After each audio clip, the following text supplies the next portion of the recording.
Paglusong ko pa lang sa tubig, halos hindi na ako makahinga sa tindi ng lamig. Pakiramdam ko kahit anong pilit kong gumalaw ayaw sumunod ng katawan ko. Hindi pa nakatulong na lampas tao ang lalim ng tubig. Bawat kampay ng mga kamay at pako, para akong may pasan-pasang isang sakong bigas habang umaakyat ng hagdan. Mahirap, nakakahingal, nakakaubos ng lakas. Bakit at paano nga ba kami napunta sa ganitong sitwasyon? Bakit kami lumusong sa nagyayelong tubig sa nagyayelong panahon? Yan ang inyong aabangan sa bago nating camping adventure sa pinakamalamig na lake campsite sa Mountain Province. Saan nga ba ang misteryosong lake na ito na nasa gitna ng matataas na kabundukan at may mga nakakamangha na mossy forest na para kang nasa fantasy na pelikula? Anong klaseng kalsada ang kinailangan nating pagdaanan para makarating dito at kinaya ba natin ang tagos sa butong lamig ng lugar na to? Yan ang mga tanong na bibigyan natin ng kasagutan sa ating kwento na hindi na natin patatagalin pa. Welcome sa Istokwa, ang kwento ng mga budget meal adventures. Parang hindi na budget meal adventures itong ginagawa natin, pre.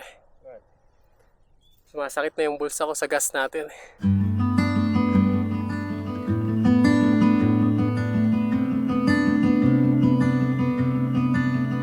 Mga kaibigan, tayo ay nasa Atok. Dito tayo magsisimula ng ating adventure for today.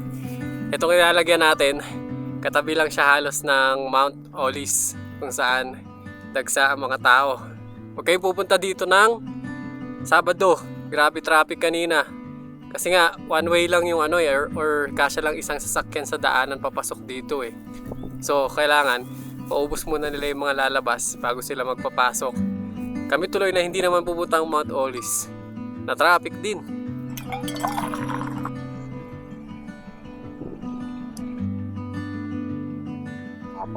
Siksikan sila doon, samantalang tayo dito. Magsisisigaw tayo din. Solo natin yung buong bundok. Sa mga dati na sa channel natin, alam nyo na kung paano natin na-discover to. At alam nyo na rin na yung may-ari, hindi siya technical na may-ari. Anong tawag doon sa asawa ng anak mo? Ganon? Hindi, yung asawa ng anak mo. Asawa ng anak mo? Oo, manugang. Manugang siya ng pinaka-may-ari. At private property lang talaga siya.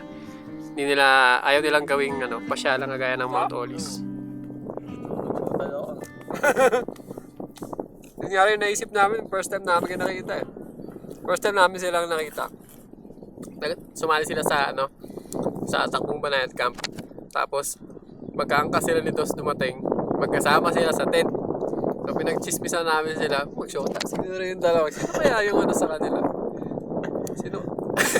Tapos magmula nun, si Dos, anong kunentong talaga? Parang diring-diri na ako katabi. Parang kahit ang luwang ng tent niya dati ayaw papasukin. Na-conscious bigla eh. Ito lang naman yung ating view dito. Na solo natin at wala tayong kaagaw kasiksikan. Kaya talagang mas gusto namin na nag-explore kami ng mga raw spot, yung mga hindi puntahan ng turista. Tapos magiging kaibigan namin yung may-ari. Meron na kaming binabalik-balikan na pwesto na walang bayad, napakaganda, hindi siksikan, napakapayapa. Wow!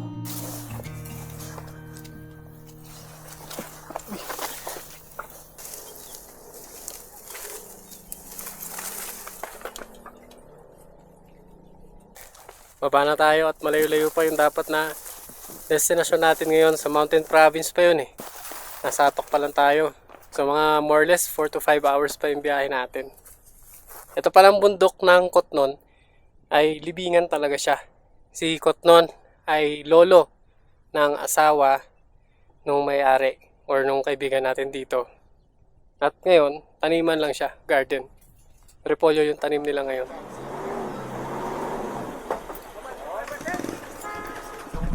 Lalabas lang tayo ng Halsema galing dito sa Mount Olis.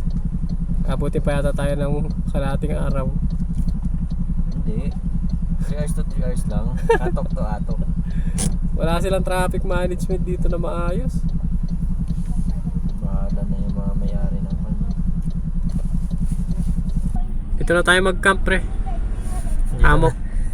Hamak na tayo dito. Habang naghihintay na umusad yung traffic. 38 minutes na tayo nandito. Kaya kung balak nyo pumunta ng Mount Olis ng weekend, huwag na. Sinasabi ko sa inyo, sisira araw nyo, lalo pag galing kayo ng Maynila. Palabas na tayo ng Halsema Highway sa wakas. Gano'n tayo katagal doon, pre? Gano'n tayo katagal sa traffic doon? Oras, parang mahigit nga eh. Ang next stop natin, yun lang talaga yung nakaplano, ay yung Lake Tufub sa Mountain Province, Barlig Mountain Province, na 3.5 hours pa mula dito sa Atok. Kaya medyo magmamadali na nga tayo. Mahirap gawin lalo na kapag nakakita ka ng napakagandang view sa kanan. Ang hirap i-maintain ng mga mata sa kalsada.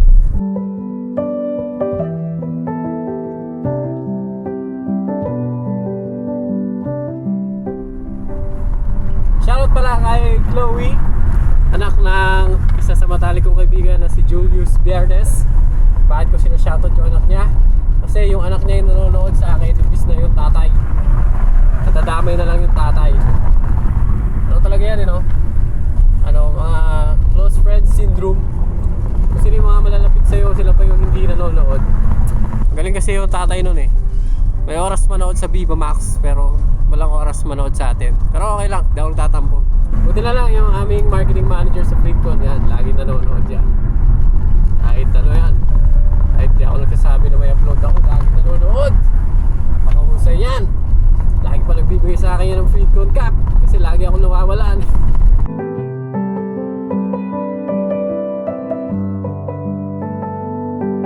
Manager, mga bagong FleetCon natin ha.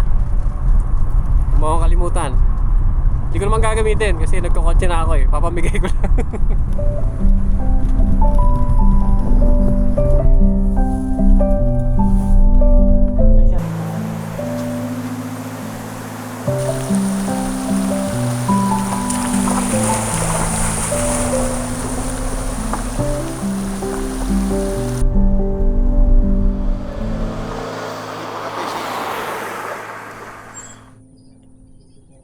Dito na tayo sa Barlig. At kung makikita ninyo, walang katao-tao. Kahit isang bahay, wala. Dito na natin iiwan sa kalsada yung ating sasakyan. Dahil wala talagang designated na parking eh. Tapos meron tayong aakyatin na hagdan papunta dun sa Tufub Lake. Walang tao, walang bantay. Siguro dun sa lake mismo meron.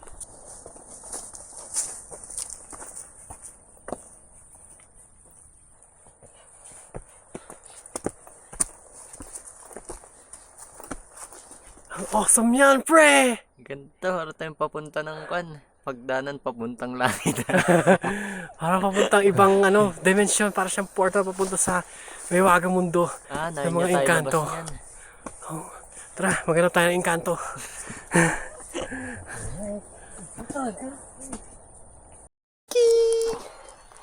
Hello, Tuki-Tuki!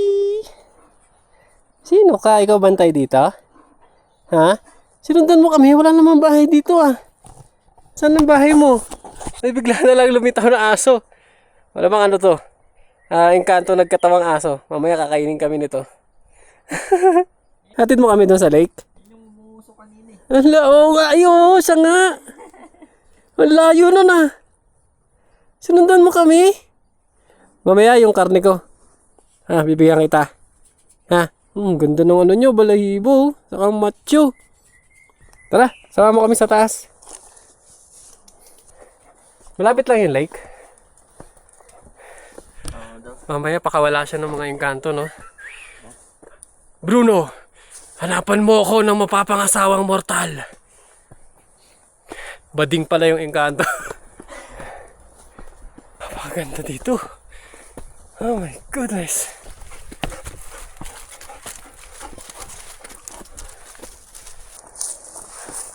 Pagka dito nga.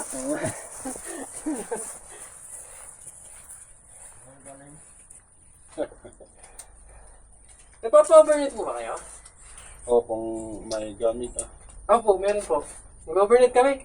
Sama na namin sa bayad ng entrance. Ano pong pangalan nitong alaga nyo? Chick Boy! Chick boy. Si Chick Boy pala ito eh. Kaya pala gala ikaw, Chick Boy ah. Ha? Masulan, no? Bagay sa itsura niya, no? Macho eh. Nagkakan yan eh. Chick Boy! Nagbubuhat yan eh. Mabuti pala tumabot tayo. Yung bantay na si Kuya Sani ay pauwi na sana daw. Mabuti na lang naabutan natin. Kasi kung sakaling wala siya dyan, hindi naman tayo pwedeng basta-basta mag-overnight na lang. Mas pwede pa sa mga tabing kalsada kaysa sa ganyan na protected area. Kukunin lang namin yung magagamit namin sa baba. Tapos tatanong na natin kung saan tayo pwedeng pumesto. Yung type mo direct.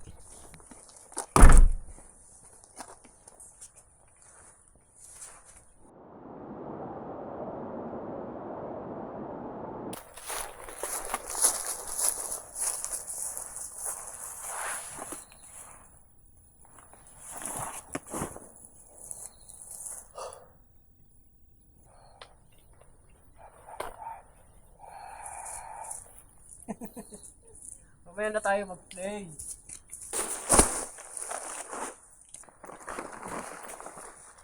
Pinagandaan na natin yung lamig dito. Kaya meron tayong dalang sleeping bag, isa pang sleeping bag, air mattress, foam mattress, at yung ating thermal wear. Ewan ko lang kung lamigin pa nito tayo bukas. Mamaya madaling araw pala.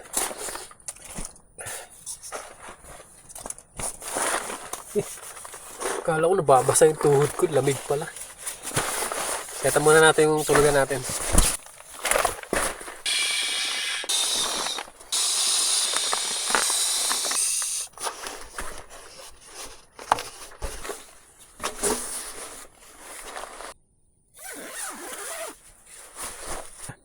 Alright. Palag-palag na to sa ano. Negative 1 degrees Celsius. May thermometer si MJS eh. Tingnan natin mamaya yung ano, temperature dito. Tara na, magluto na tayo. Meron akong bagong dish. Japanese dish. Tinorang manok. Hindi. Hirap ng buhay dito sa Alaska. Napatayin na yung Korea. Ha? Patayin ng Korea. Sana ngayong Pasko. Lamig na lamig yun. Ano to, pre? Ha? Ano to? Kanyan, gagawin ko siyang... Wow! Nilagang kanin? Hindi, teka lang kasi hindi pa nga. Ano? Wala na, yung joke ko nanlaypad na. Wala, nasa isip ko. May gamit ni MJS yung ano, ating mesh para hindi siya malakas makasunog. Kasi nung last hindi nasunog eh. Oo. Ganda. Eh hindi na yan, ano, camper rice. Hindi na. Yeah, Lupot lang ang taas. Anong ulam natin ngayon, pre? Aso na lang siguro. Si Chick Boy. Chick Boy! Malamin Halika. natin yan ah. Halika. Chick Boy! Halika. Hindi kita bibigyan ng pagkain. Bilis ah. Gagi. Basta pagkain, mabilis.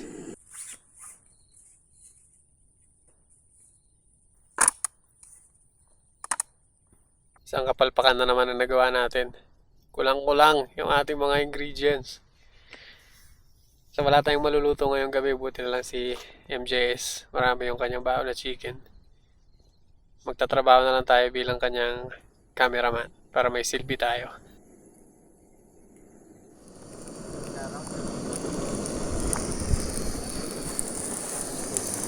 Luto namin yan ni Direk. Luto mo lang yan, pre. Luto ng MJS namin yan. Ay, Taga-cameraman lang ako. At lang sabaw si MJS. Ang sarap yan mamaya. Kamustahin natin yung temperature. 9.4. Mukhang makakaranas tayo pa ng ano, yung andap. Andap sana nga. 9.4 ngayon pa lang eh. So, 9.4 Oo. na Direk. mamaya mga umaga yan, sigurado yan, bababa ng below 5 yan. Tapos, ano na tayo, winter views. Asayo. Ano kasayo, gozaimasu.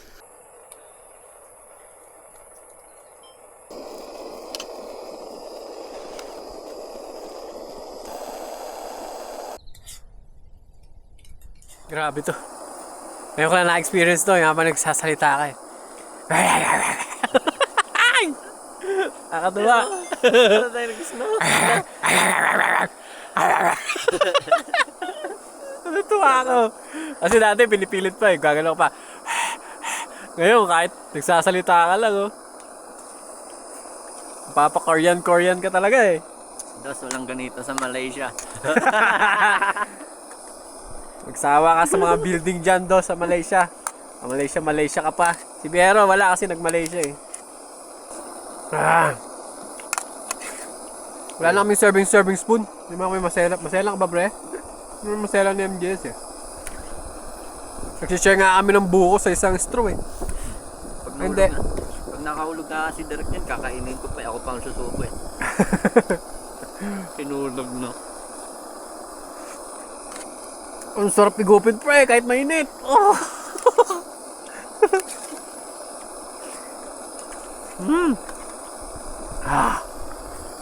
Naninigas na yung daliri mo. Pero ihawak mo lang sa ilalim ng plato mo. Dadalawin na ulit yung dugo. Ano nga ba ang original na nilalagay sa tinola? Sayote o papaya? Ay, ayaw ko matawagan ng tanga naman ng mama. Pero sa amin talaga, sayote. No, kinalakihan ko papaya eh. Yung luto. Ha? Yung luto. Mama ko. Kapal na ng mama. Mama oh. MJS oh.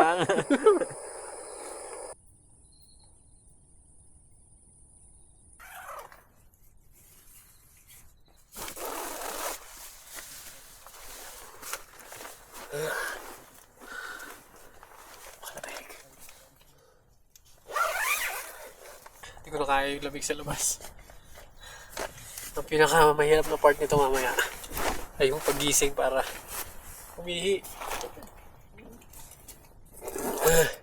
Sa bahay pa naman nakakatatlong bangon ako sa madaling araw. Pag sa camp na ganitong malamig nakakalima ako.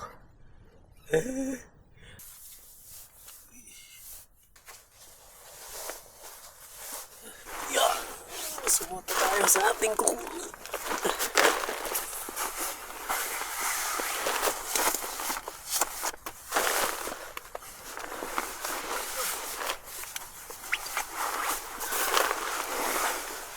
Parang kulang pa rin ah. Ang lamig pa rin. Parang sisindi na naman ako ng bitay nito mamaya. Ulit. Wala ba dapat ito?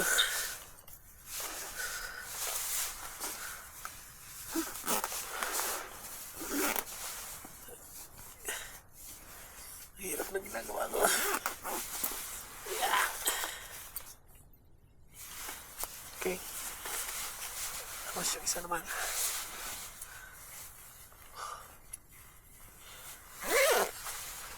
Alright. Good night. See you tomorrow.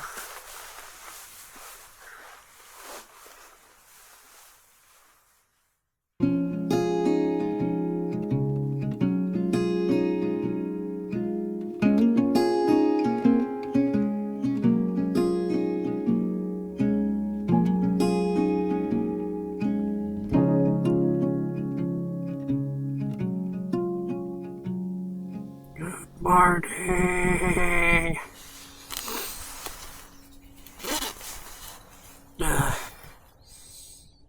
Di ko alam yung temperature pero parang mas malamig yung umaga kaysa kagabi eh. Tingnan natin sa labas.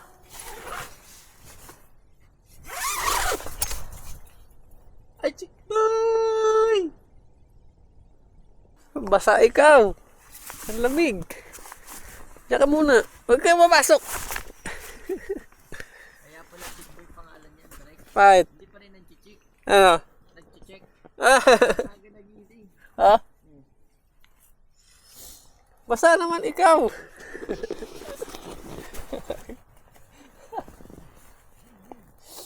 Basta yung paa mo. Oy, mabutas mo yung air mattress. Lalagyan ka, lalabas na ako. Hindi. Gusto i-fetch.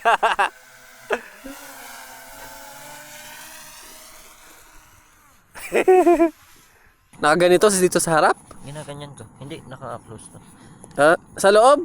Hmm. Tinulugan mo? Hindi. Ha? Natulog ako nung after uminit yung kamay ko. Wala eh. Hindi po mapalag yung nipis ng... Sa akin, effective eh. Dalawang sleeping bag eh. Halata nga eh. Wala kasi liko? Hindi. Ah. Hindi naman pan. Parang may alam mo yung mga big bike. Ayaw ko.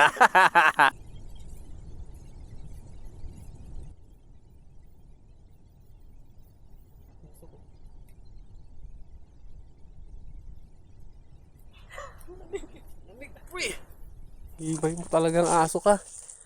Kami parang nakawak sa yelo eh. Ikaw, lulublob ka pa sa tubig. So sana mag-explore pa dun sa Mossy Forest sa kabilang side. Kaya lang, may na siguro pag may araw, napakalamig. At hindi ko na siya kayang tiisin. Nasakit na sa kamay ng lamig.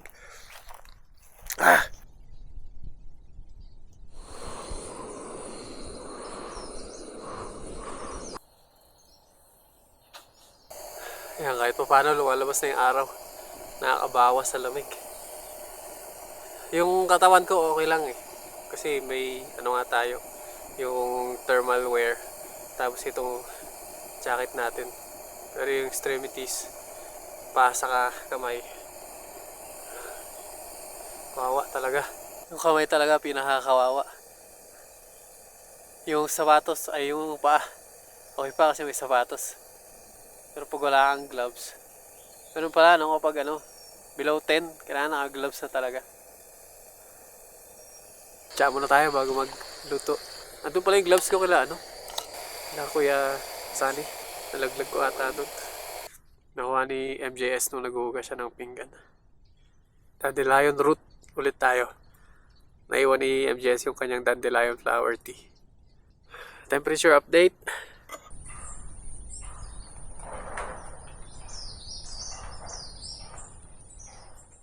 Luto tayo ng egg drop soup. Lagi kong niluluto sa bahay. Panghalo sa prito, pagkain, o kaya tinapay. Sa ingredients na 2 medium size kamatis, tapos 1 itlog, makapagpakain ka na ng 2 tao. 2 adult. So, ang una natin gagawin ay ihiwa natin yung kamatis ng pakros. Mababaw lang na hiwa. Ang purpose niya is para madali siyang balatan. At para madali siyang balatan, ipababad lang natin siya sa bagong kulong tubig.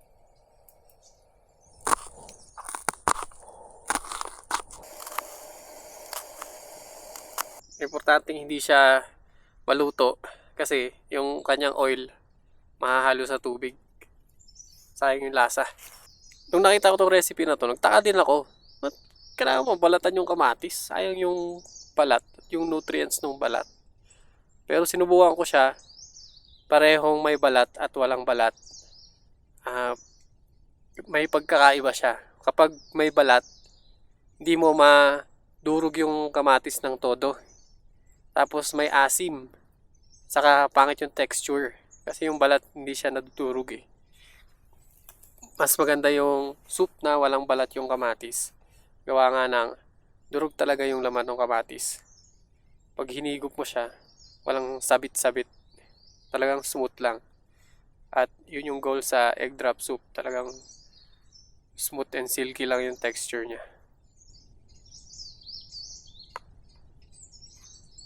At bago natin simulan yung pagluluto, handa natin yung cornstarch at egg. Sa 1/2 cup na tubig, 1 tablespoon na cornstarch. Fresh ng egg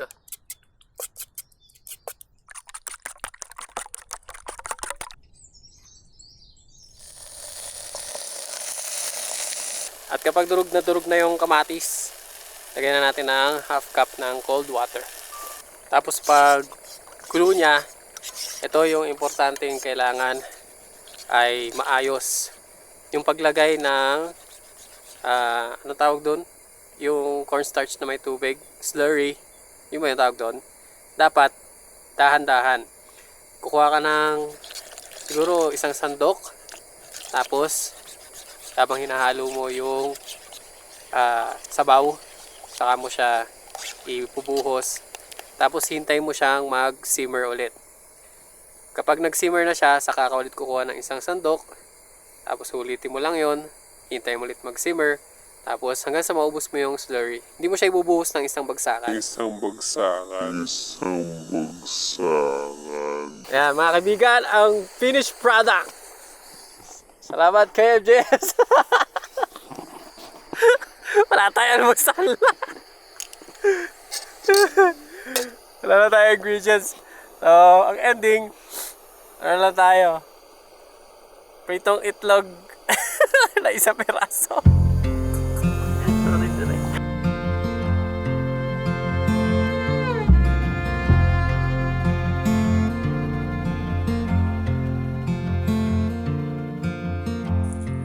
At dahil wala na tayong maluluto, mag-ikot na lang tayo dito sa paligid ng lake. Dito sa pinag-campingan namin, nasa likod ko lang yung mga tento.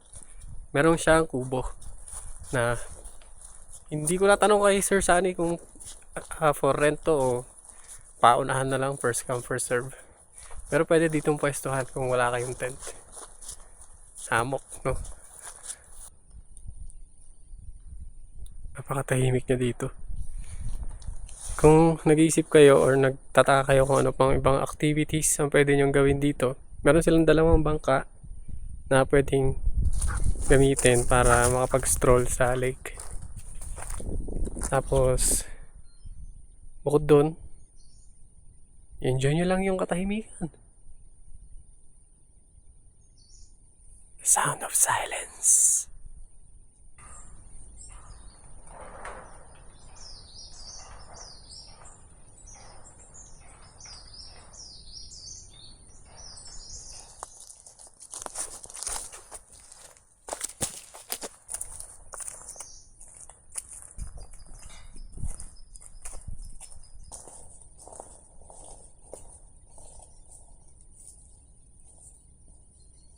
Kakaibang prutas oh.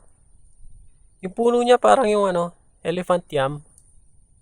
Sa mga nakakaalam, paki-ID nga ito. Tapos yung prutas niya parang kumpol ng mga berries. Napakalaki ng campgrounds ng lake. Kahit 50 heads, pwedeng magkasya dito. Paikot dun sa lake, ang dami niya pwedeng pagpwestuhan at paglagyan ng tent. Pero kung ganun karami, feeling ko hindi pwede. Kasi may risk na ma-damage yung landscape pag ganun karami. Hindi mo sabay-sabay maglalatag ng tent. 50. Tapos yung iba dyan, di mo makakontrol. Mga walang etiquette sa pagka-camping. Tawag na ako ni Chick Boy.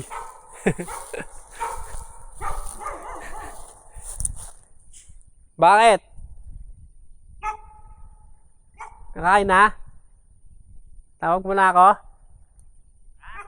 Tinatawag ako ni Chick Boy eh.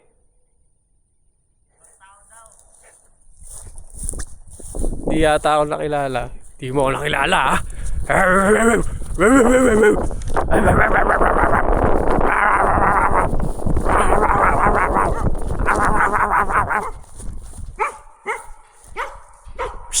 Fetch! Chick Boy! Fetch! Yeah!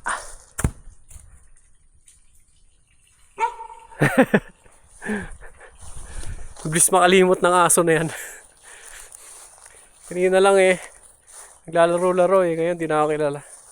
Hindi mo na ako agad kilala. Fetch tayo kanina ah. Ako yung laro mo. Ito sa'yo. Oh.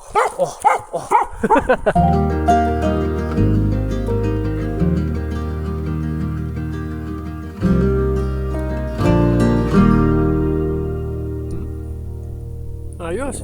Ganda ng pagkakaluto ng chicken. Crispy on the outside, juicy on the inside. Tapos yung crunch ng cucumber, freshness ng tomato, at lahat ay pinagsasanib ng mayonnaise, lady's choice. Yun na kinailangan ng asin kasi may alat na yung breading ng chicken. Kaya perfect lang yung lasa niya. Balance na balance. Hindi siya kagaya ng mga burger na nabibili na ang malalasahan mo na lang ay yung sauce. Gawa ng sobrang lasa niya. Natatabunan niya yung main ingredient na chicken.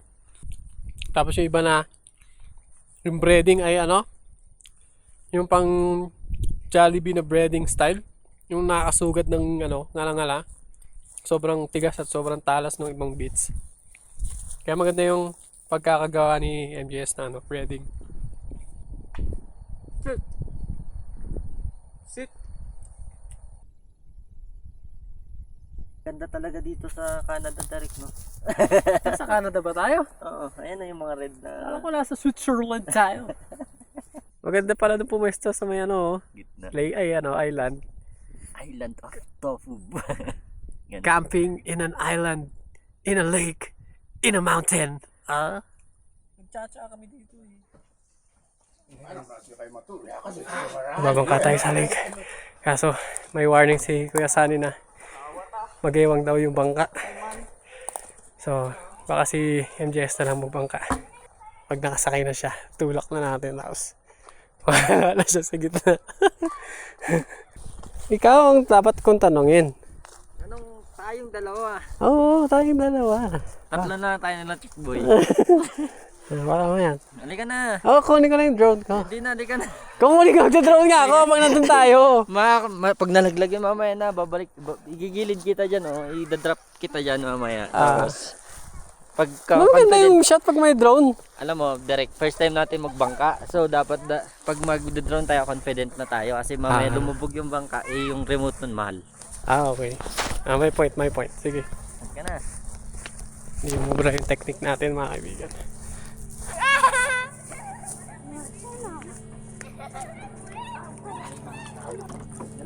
Nagewang, pre! Huwag ka na magulo. Umabos na tayong dalawa dito. Huwag ka magulo, direct. Huwag mo muna ilalim, ha? Testing muna natin sa mababaw.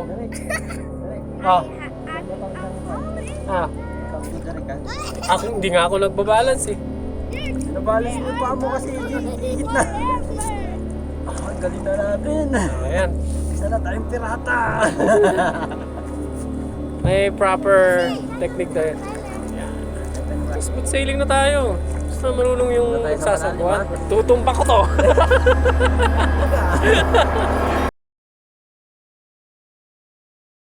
Payat. At yung ngayon na balance ako ma. Baka ugiat.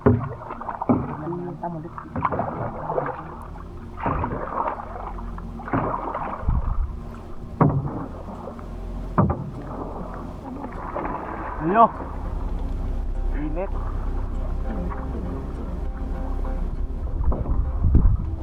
Layo ng bangka, pre.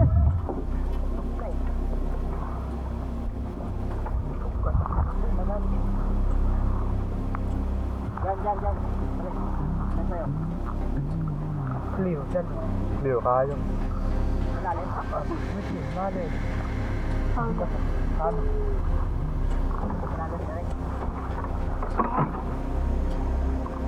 Dalawa, adbay lang na. Siya ka man noon, top rock moon. Nungay, hiputin na mo sa bangka. Payat.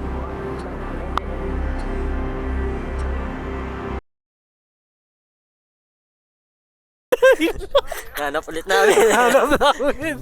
Nakapako na pa ako sa ilalim ng tubig after namin sumisid, maglambat. Oh my goodness. Ewan ko kung anong kasunod na mangyayari na naging dahilan para malaglag to sa ilog. Well, ang naging dahilan kaya nalaglag to kasi tanga-tanga ako. So next time, pag magtutubig tayo, lalagyan na natin ng floater. No? Floater talaga. Anyways. Salamat MJS. I love you, Frank. Ikaw talaga ang sumisidit.